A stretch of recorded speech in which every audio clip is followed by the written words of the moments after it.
Well, it's not exactly clear what it means.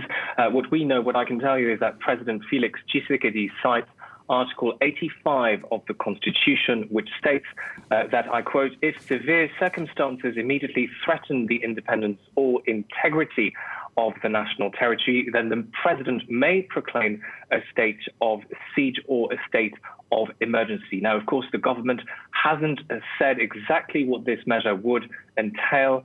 More details are expected in the coming hours via a presidential decree, which is expected to be issued later this Saturday. In any case, it's worth mentioning that the announcement comes just days after Prime Minister Sama Lukonde suggested putting in place a state of emergency in the east of the country to stop the deadly violence there. The Prime Minister suggesting replacing the civil administration with a military administration and beefing up military presence in the area. Now, Clément, why now? Why is this measure being adopted at this particular moment in time?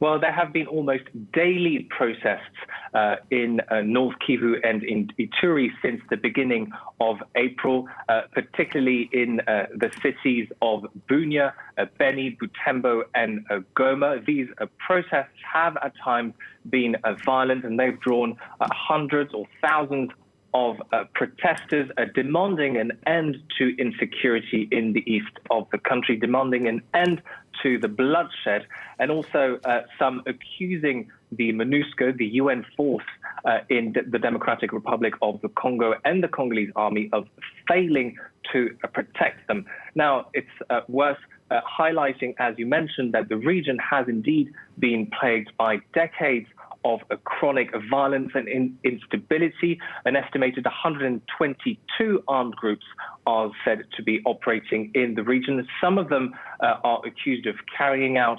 atrocities against the population. The most striking example would be the Allied Democratic Forces, the ADF, a group which is originally from Uganda and has killed hundreds of civilians since 2014. The group has been accused by some countries, including the US, of having links to the Islamic State group. And the Congolese president, Felix Tshisekedi himself, has described this group, the ADF, as a terrorist group, and he's promised to do everything he can to eradicate it and also to bring peace to the east of the country.